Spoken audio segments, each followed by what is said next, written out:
Amigos jóvenes, hoy es la quinta edición del podcast Conversando con César Sumaeta. El día de hoy tenemos un invitado muy especial, un joven brillante en su formación política, escuela pura del aprismo, que ha demostrado ya a lo largo de los últimos tiempos que realmente es una novedad en la política. Yo siempre cuando les hablo de novedad, no es porque quiero levantarle a alguien, ¿no? Si es de algún otro partido, también digo, hay una novedad en la política peruana, ¿no? En este caso, Renzo Ibáñez, para mí es una novedad en la política en los últimos tiempos. No solamente por su larga militancia en el APRA, sino por su formación política, su formación histórica, su formación ideológica, y enfrenta, como todo aprista, está preparado para batallar en todo terreno las ideas de la Torre, el pensamiento del APRA, y lo hace con mucha soltura y locuacidad y también con mucha valentía. De manera que hoy día vamos a conversar con él. Renzo, ¿cómo estás? Muy bien, muy contento. Muchas gracias por tus palabras, las palabras generosas, querido César. Para mí es un honor y un orgullo estar con mis compañeros de larguísima trayectoria como tú, con tantísima experiencia en el Parlamento, al cual aspiro ingresar y compartir contigo las hermosas experiencias de defender al pueblo dentro de las cámaras democráticas, ¿no? Mira, muy bien. Yo te vi ya en varias oportunidades cuando das conferencias o charlas o intervienes en los medios de comunicación, de que tu formación es un poco lo que Víctor Raúl decía: el joven debe saber leer la política completamente. Y para leer correctamente la política, decía, primero hay que saber qué pasa en el mundo. Hay que decir en el globo terráqueo en ese tiempo, ¿no? Y de ahí bajamos a América Latina y de ahí venimos al Perú. Como corresponde. Y remataba el jefe diciendo, ¿y por qué? Porque los problemas del Perú no pueden estar aislados, los problemas de América Latina y los problemas del Perú no pueden estar aislados del mundo. Hoy día tenemos un tablero mundial distinto a la época que vivió Víctor Raúl, inclusive después de la Segunda Guerra Mundial, la caída del muro de Berlín, la crisis del petróleo. Entonces hay un nuevo escenario de poder en el partido, donde antes la bronca de Estados Unidos, que duró mucho tiempo en la Guerra Fría, hay un actor ya nuevo que es China. También está la Unión Europea, de la cual también habló ahí la Torre en su momento, ¿no? Los países árabes también se han levantado y ya no entregan así nomás sus capitales, sus petrodólares, y ya ellos mismos invierten su dinero. Y donde hay un matón en el medio, que es Irán, y con la cual Estados Unidos tiene una gran bronca. Así es. Y la larga guerra ya que tenemos entre Rusia y Ucrania, ¿no? De acuerdo a tu pensamiento, de acuerdo a tu idea de interpretar a Víctor Raúl, ¿qué estaría pensando el jefe hoy día en este nuevo escenario? O sea, tú como joven, que sigues la política del día a día, el semana a semana, el mes a mes, ¿no? Claro, a ver. Ilústranos, ¿no? A ver, el pensamiento de Víctor Raúl, primero hay que entenderlo no como una fotografía. Creo que eso es injusto, pensar de que ella, la Torre, ha pensado el año 24 y ahí se acabó todo, en el 26, cuando pergeñó las ideas sobre el antiimperialismo y el APRA, sino que es un hombre que siguió pensando permanentemente hasta el año 79 en que fallece. Eso significa que tenemos un Aya de la Torre muy pródigo, ¿no? Con muchísima producción intelectual, pero además viendo cómo de manera tan sensata él iba avanzando y retrucando y convirtiendo, modificando ciertos conceptos a la luz justamente de un mundo, como él llamaba, también cambiante. Entonces, una de las primeras lecciones que yo recuerdo de Víctor Raúl es una famosa discurso, conferencia que él llamaba el desafío de la democracia. Ujú. Se le pone así después, pero es una famosa conferencia del año 45 cuando nosotros salimos de la clandestinidad y entramos nuevamente a la primavera democrática del 45 al 48, que luego se frustró por razones que ya se conoce a nivel histórico. Pero lo más importante es que ahí él rescata algunas discusiones alrededor de lo que él iba además estudiando desde cuando estaba en la clandestinidad, por ejemplo, los discursos de Grant Franklin, de Delano Roosevelt, Ujú. ¿no? Y de los grandes principios sobre los cuales la democracia tenía también que defenderse. El nuevo deal. El New Deal, Ujú. claro, ¿no? Y sobre todo estamos hablando de estos derechos de los ciudadanos a vivir sin temor, a vivir sin temor a la injusticia social, de vivir en un mundo de libertad de expresión, en vivir en un mundo donde todos podríamos tener la capacidad de elegir lo que creamos. Ujú. Y eso fue incorporándolo, mira, imagínate tú, ¿no? Al pensamiento aprista. Entonces, eh, viendo este mundo que tanto ha cambiado después de su muerte, merece evidentemente muchísima lupa, ¿no? Ujú. Una de Sí. las cosas más importantes, por supuesto, es que la famosa Guerra Fría, que nosotros la conocíamos en términos bélicos, ha cambiado y ahora esta Guerra Fría es más bien una guerra comercial, Ujú. que el señor Donald Trump Y ha una guerra tecnológica por también. supuesto, ¿no? La guerra comercial tecnológica que implica hoy en día que tiene a dos de los países más poderosos del mundo como protagonistas, que es Estados Unidos y China. Ujú. Ese es un primer tablero, ¿no? Es una Ujú. primera forma de ver cómo está el orden mundial. Lo otro es que tiene que ver con y que está directamente vinculado con Medio Oriente, ¿no? Es decir, el suministro de energía, todavía no hemos cambiado por completo La matriz energética en el la mundo matriz todavía energética en el está en un mundo. proceso muy Es un lento, ¿no? proceso todavía muy lento, pero del cual además nos vamos a beneficiar, Ujú.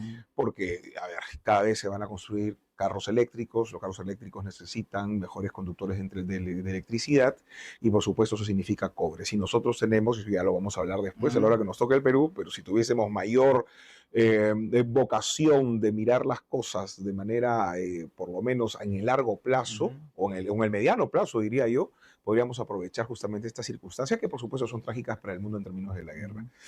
Y lo siguiente son las amenazas nucleares, ¿no es cierto? Y aquí Irán sí tiene cumple un rol fundamental para Es poder por el entender fanatismo de su sistema, ¿no? el fanatismo de su sistema, la tensión permanente con Israel y por supuesto la amenaza que eso Porque representa ante el mundo. ellos no quieren ganarle una guerra a Israel, sino quieren acabarlos Ah, como especie, como así es. Incluso especie. lo pusieron en su propia constitución porque hay que entender de que Irán no fue siempre así. O sea, ellos no son árabes, por si acaso, ellos son persas. Así es. Y ellos no eran tan conservadores en el año 79. Incluso hubo un impulso modernizador que no nació ahí, sino nació incluso en la Turquía del año 23 con el famoso Ataturk, ¿no? Claro. Mustafa Kemal, que fue Y que en Irán lo aplicaba el Shah de el Irán, Shah de ¿no? Irán, En la época, ¿no? claro. Y en Donde ese se momento hubo presidente, ¿no? como a partir de los años 20 hubo como una suerte de dominó, de Ujú. cambio de chip, ¿no? Ujú. Y entraron a la lógica más bien occidental. Así es, Tan así es es. así que hasta el año 79 tú veías hasta chicas en minifalda, cosas impensables ahora en Con los Irán, lentes ¿no? oscuros, con las carteras y todo. Exacto,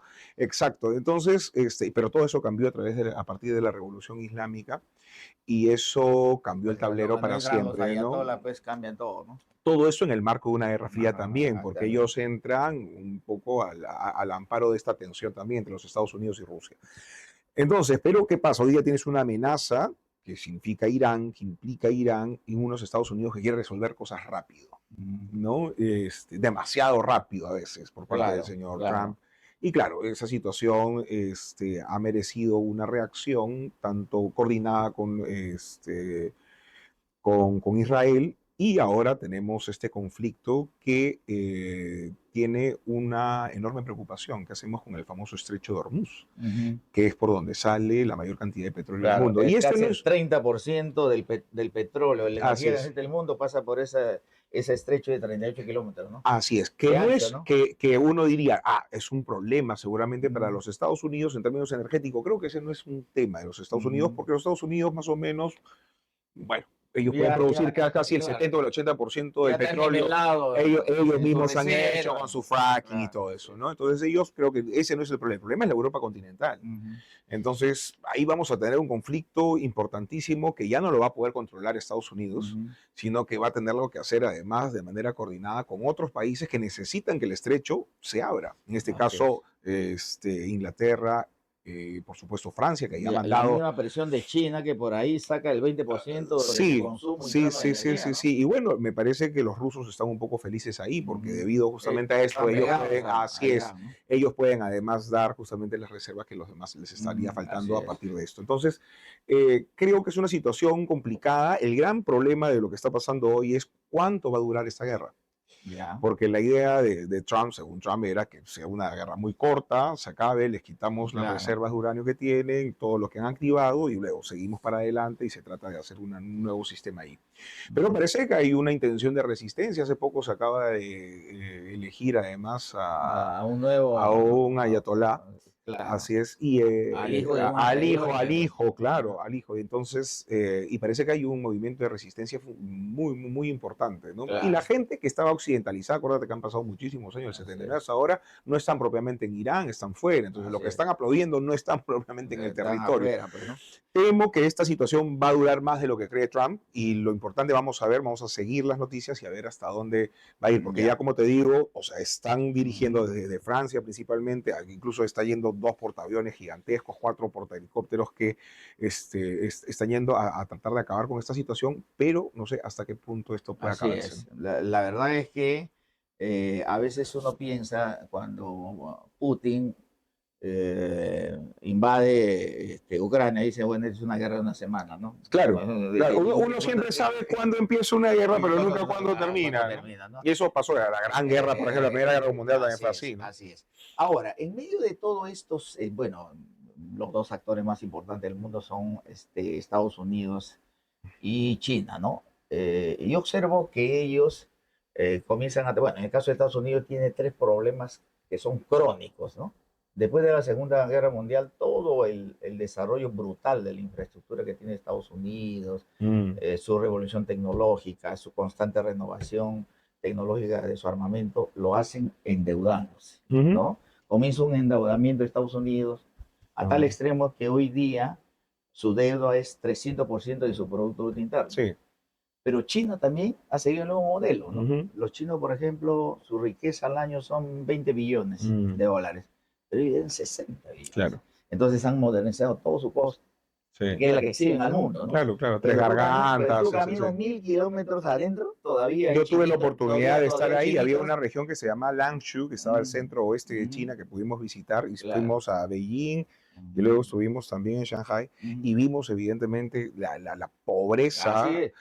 Tú vas 1000 kilómetros adentro de China y todavía hay el chinito con su Todavía carreta hay un espacio y sus ovejitas, feudal exactamente. que, claro, debido a la enorme importancia económica que tiene China y su capacidad para poder invertir sin que haya ningún tipo de problemas, porque acuérdate que no deja de ser una dictadura, ellos hicieron una suerte de estos esquemas, estos experimentos, este, en donde construían infraestructura, aunque nadie viva dentro de Así ella, es. para solamente La generar ciudad de trabajo. fantasma. Claro, las famosas ciudades fantasma. Yo vi una de esas también ahí, ¿no? Entonces, se generó algo de trabajo, pero claro, no fue sólido, ¿no? Pero todavía sigues teniendo pobreza y Así es. miseria. Entonces, yo lo que veo es que estos problemas crónicos que empiezan a tener Estados Unidos por su elevada deuda externa y también China, esto va a durar mucho tiempo todavía. Mucho ¿Y por qué? tiempo. Por una razón muy sencilla.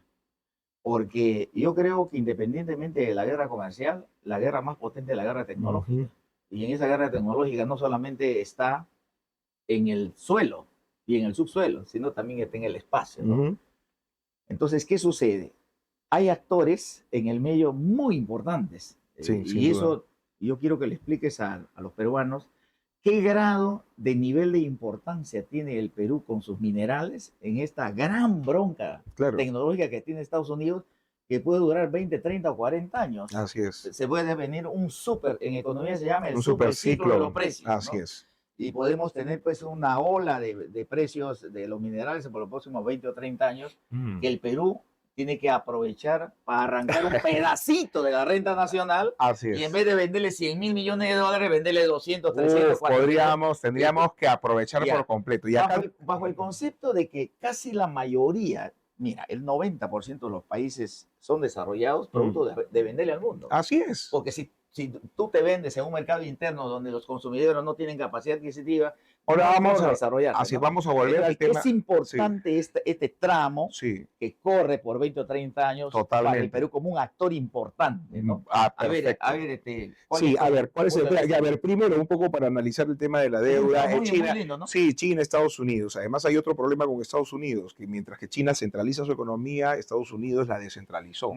Y además porque su economía se basó no solamente en la mano de obra dentro de sus esquemas geográficos, sino además lo hizo desde la tecnología, o sea, Silicon Valley, pero resulta que tecnología la puedes hacer en cualquier país del mundo y puedes generar desde ahí riqueza. China ya tiene su Silicon Valley Justamente también. una de los problemas o de los temas a solucionar para Trump lo quiso hacer a través de esta nueva recomposición de los aranceles en el mundo.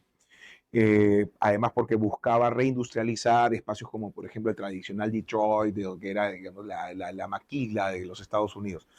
Pero No, pero además su balanza comercial de Estados Unidos es negativa claro, en 40%, ¿no? claro, O sea, claro, claro. China, uno de los mercados de la cual se hizo rico China es vendiendo a los gringos. Entonces, Así es, así es, su así balanza es. comercial ha sido Se dio cuenta que ¿no? había hecho pues que a todo el mundo le debía más o menos, ¿no? Había sido demasiado generoso con así es, entre comillas decimos, ¿no? Porque ellos también se han valido. Además, ellos son el único país que puede usar maquinita y no pasa nada, ¿no? Estados Unidos y China hoy día viven del mundo. Así es. Estados Unidos suelta sus bonos y ¿quién compra? Compran los fondos de inversión, compran las empresas y compramos también nosotros, bonos americanos. Ellos cuando quieren liquidez sueltan su bono y recogen el cash del mundo, ¿no? Ahora, tienes tres grandes cosas que nosotros podríamos venderle al mundo y que deberíamos aprovechar en este momento, por eso es importante mirar quiénes te dan sensatez, te dan seguridad, estabilidad política, lo que decías el día de ayer. Pero sobre todo consistencia ideológica, programática para poder enfrentar las cosas y sobre todo hablar sin complejos, ¿no? Porque a veces muchos tienen temor a caer en la crítica cuando lo único que en política se tiene que hacer es avanzar cuando tienes las ideas claras.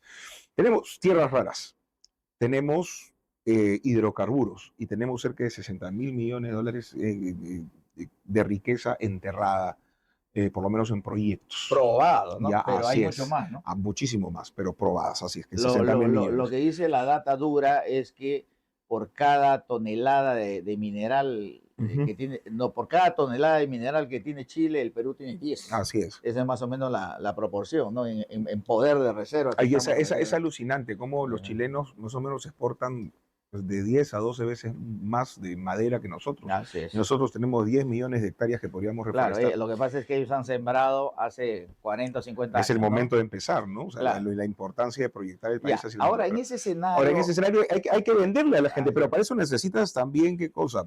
Buscar en dónde tienes a nivel de los hidrocarburos, buscar dónde está. Las exploraciones son fundamentales. La última vez que se exploró en el Perú fue el año 2011, hace 15 años. Nadie después por el populismo, por la falta de seriedad en el país, no se ha querido. Decisión política, porque no habían estadistas. Entonces hemos vivido 15 años de un proceso sin estar con estadistas, sin tener claras las cosas, sin buscar cómo proyectamos el Perú. El Perú quería una nueva clase política, nuevo rostro. Así es. Miren, 15 años esa nueva clase política fue la peor. Producto de improvisados, inéditos. Totalmente. Miren qué estamos. Le han destruido el país. Todo lo que hemos avanzado lo han destruido. Así es. Ahora, ahí La Torre siempre decía que América Latina tiene que tener un asiento en el poder mundial. Claro. Tiene que sentarse de igual a igual para discutir el poder del mundo, ¿no? Claro. De igual a igual con Estados Unidos, de igual a igual seguramente en este momento con la Unión Europea y de igual a igual con China. O sea, prácticamente la mesa de cuatro patas estaría América Latina con un asiento ahí discutiendo el poder del mundo. Pero hay que estar pendiente de construir. ¿Qué tan importante es el lanzamiento de la idea original del viejo en 1924, que hoy tiene una vigencia pues casi irrebatible, ¿no? Pero claro, por No hay supuesto. forma de rebatir eso, Yo ¿no? cada vez estoy más convencido de mi aprismo. Cualquiera que Así se es. atreve eso es aplastado, pero así Sí, como claro. una cucaracha, ¿no? Y por la propia historia, Así es, además. la propia historia, ¿no? Así es, de Mira, la acuerdo. fuerza de la historia y la razón, la visión de la Torre, cómo ha Extraordinario. puesto al Perú justo en este momento, ¿no? Claro. Donde ese tema es crucial si América Latina quiere tener un asiento en el concierto de las naciones y ser un poder Así en es. el mundo, ¿no? Pero aquí solo 22 economías, 22 países negociando uno por uno, no somos nada. Además por la carga de los problemas. Así Y es. cuando tú, a ver, tú analizas, mira la brillantez de Víctor Raúl, tienes tú tus 5 puntos máximos. Y algunos decían, bueno, esos 5 puntos ya fue. Es que lo que estaba detrás.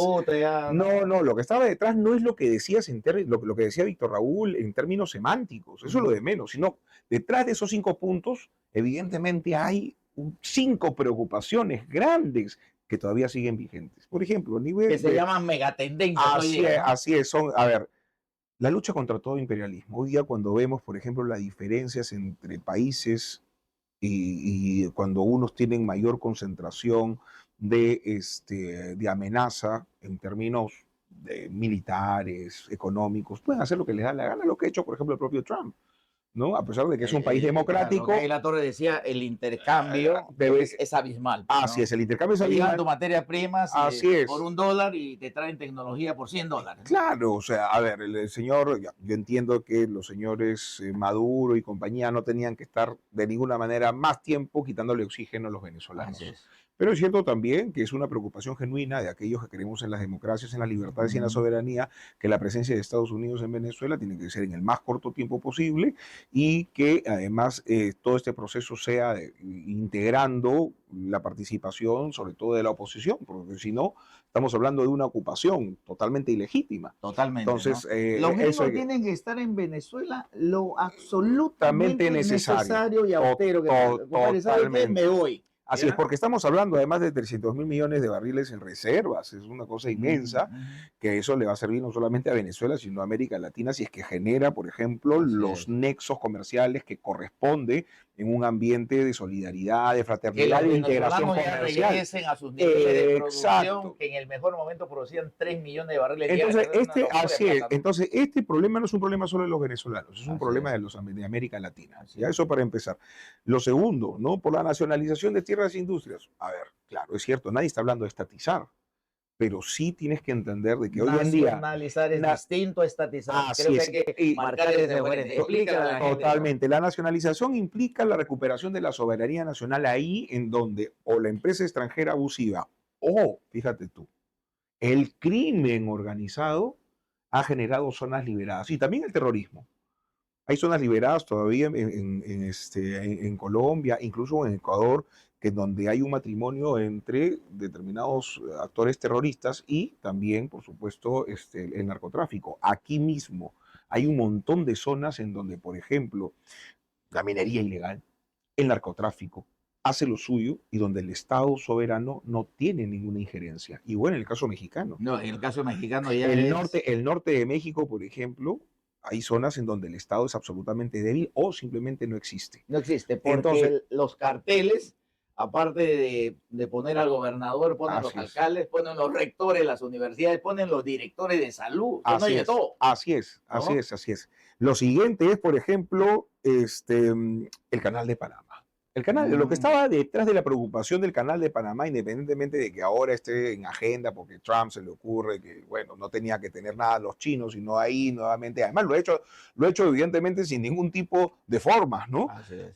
Han cambiado el esquema de inversión y lo ha hecho obviamente para satisfacer sus necesidades. Pero lo que está detrás de eso es la preocupación por un libre comercio real por parte de ahí de la Torre. O sea, liberen el Canal de Panamá, porque eso no tiene que pertenecer a los gringos, sino le pertenece a América Latina para mejorar su comercio. Ojo, o sea, estás hablando del libre, o sea, ahí de la Torre también creía en el libre comercio. No, o sea, claro. Pero la gente cree que ahí de la Torre era más bien una suerte de protocomunista, ¿no? La gente no ha leído, pues.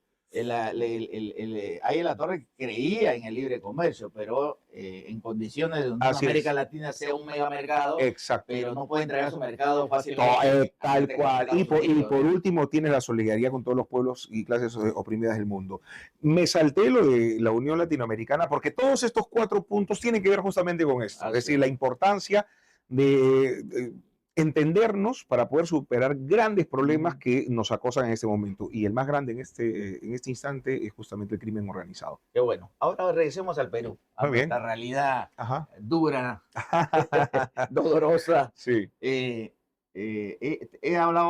visto que haces tus propuestas muy interesantes en varios campos, pero yo sé que tú tienes la lógica de resumir las cosas y eso es lo bueno, ¿no? En política uno puede ser muy locuaz, pero hay que tratar de poner lo que llamaba de la Torre la pedagogía política es fundamental, porque la gente lo entiende, ¿no? ¿Cómo ves los problemas del país y cuál crees que debe ser la propuesta de nuestra cancha política en LAPRA para ponerle punto final a este grado de inestabilidad y caos que vive el país? Así es. A ver, siempre haya delatorianamente. Ajá. ¿Te acuerdas que hubo una entrevista de Barnechea a Víctor Raúl y le pregunto cuál es el principal problema del país? Y ahí la torre le dice, bueno, es un problema de educación, de entendimiento, de confianza. Yo creo que ahí el viejo le dio en el clic del asunto. El gran problema de los países latinoamericanos son nuestros altos índices de desconfianza. Desconfianza con las instituciones, incluso desconfianza interpersonal. De tal manera que eso no ha generado las condiciones para construir una clase política con C mayúscula. La data del Latinobarómetro hoy día revela que solo el 16% de los peruanos confían. Así es, todos los demás no confiamos. No confían en su vecino. Por supuesto, entonces cuando no hay confianza. No van a confiar en la política. Así es, y por ende no confían en su Estado, y el Estado que puede llevarles de repente de cuando en cuando algún tipo de servicio público eficiente tampoco va en contra de esos índices de desconfianza porque dicen que todo está mal, ¿no? Entonces, ahí hay un problema que tenemos que atacar. Y responsables de estos 15 años. Responsables de estos 15 años, y creo que ahí la ciudadanía también tiene que poner un poco lo suyo, ¿no? Sería muy populista decir esto es culpa de los políticos nada más, ¿no? Creo que nosotros como ciudadanos también tenemos mucho de responsabilidad. Entonces, necesitamos clase política. Esa clase política es fundamental porque constituye la clase dirigente del país. Y clase política también implica tener, por el otro lado, a nivel comercial, a una burguesía. Es decir, no solamente tener empresarios como los Acuña, sino gente que realmente... Los mercantilistas, gente que realmente integre sus propósitos comerciales con los grandes intereses de la patria. Pero bueno, en ese marco necesitamos generar confianza. ¿Cómo generamos confianza? Mira, ese presupuesto de casi 16.000 millones en el Parlamento tiene que ser bajado a la mitad. 1.700 millones. Claro, 1.700 millones, ¿no es cierto? Entonces, estos 1.700 millones, por lo menos, tiene que haber un gesto a 800 de austeridad para que la gente nos entienda y que realmente los políticos estamos dispuestos a sacrificar. Así es. No puede ser posible. Ustedes cuando estaban en el Parlamento tenían 5 trabajadores, hoy día cada uno tiene 23. Claro. ¿Qué es esto? 320 millones de soles de presupuesto, 1.200 trabajadores y nos iba... Bacán. Muy bien. Hoy hay 4.000 trabajadores, 1.700 millones, y hoy tienen 7, 8 personas cada uno. No, y las comisiones especiales mucho más. Chao, claro. Chao la semana de representación. La semana de representación tiene que ser cada fin de semana. Así es. Y con tus gastos operativos. Nadie que te pague así es. Y tiene que ver también una fórmula, y esto, la democracia es cara, por supuesto, ¿no? Eso tiene que ver ya con la reforma política, en donde tengamos una renovación por mitades o por tercios. Creo que la gente no nos aguanta tanto tiempo sentados en una curul, de ser el caso, ¿no? Hay muchas cosas que se pueden hacer. Así es. Renzo, vamos a conversar de nuevo ya cuando estamos en la semana final de esta campaña electoral, y quisiera que te dirijas a tus electores, bueno, a la gente, a la juventud, para que de una vez concentre la atención del país por qué tienen que votar por el partido y por qué tienen que votar por Renzo Ibañez, ¿no? Querido César, muchas gracias nuevamente por la invitación. Estoy con el número 8 por el partido aprista, el partido de Haya de la Torre, el partido de Alan García. Es el partido de ese extraordinario, de ese hermoso eslogan llamado Pan con Libertad. Pan con Libertad no es más que trabajo en democracia. ¿Eso qué significa? Crecimiento con inclusión, dignidad para los peruanos, para los más jóvenes, para todos en general. Y eso implica construcción de infraestructura, representación real desde el Parlamento, hacer las reformas que corresponden, pero sobre todo algunos valores esenciales de la política que se necesitan hoy en día y que han estado ausentes en los últimos 15 años, que es consistencia política, consistencia emocional y compromiso con los grandes o las grandes urgencias del pueblo en este momento, que no han estado presentes en ninguna de las organizaciones políticas y en ninguno de los liderazgos que hoy en día incluso están en la punta de las encuestas, como el señor Rafael López Aliaga o la señora Keiko Fujimori, que pretenden liderar el Perú, pero que lamentablemente carecen de estos valores esenciales para poder hacer un trabajo como corresponde. Así que los apristas tenemos oficio político, carecemos de complejos para poder defender los grandes intereses populares, pero sobre todo tenemos consistencia emocional para poder darles al Perú la posibilidad de que sigan siendo este país el hogar de la alegría para todos los peruanos, como diría alguna vez el gran Cachorro Seoane. Excelente, excelente. Ustedes han podido observar de qué madera están hechos los nuevos jóvenes, las nuevas generaciones, los nuevos líderes del APRA. Y un ejemplo de eso es Renzo Ibáñez, que le vamos a conversar con él ya en los tramos finales de la campaña. Así que votar por él significa marcar las 5 estrellas. La primera es para el candidato a la presidencia, Enrique Valderrama, la segunda es para los senadores nacionales, la tercera para los senadores regionales, y de ahí viene una columna de diputados por Lima, y ahí está Renzo. Marca la estrella y escriba el número 8, que estaría votando por Renzo. Oye, un datito, rapidito, la numerología. Tú sabes que los apristas somos nos gusta la numerología. Claro. ¿En qué año falleció Víctor Raúl? El año de la gloria, que claro. Se fue la gloria, 79. Así es. ¿Cuánto suma? 16. Ah, sí, 16. 16 entre 2. 8. 8, ya ves, vamos a salir. 8 por 8 fue la revolución del 48, fue de los marineros. De los marineros. Ahí estamos, ahí vamos. Amigos, esta ha sido la 5ª edición de podcast Conversando con César Sumaeta, y nos vemos en nuestra próxima edición. Muchísimas gracias.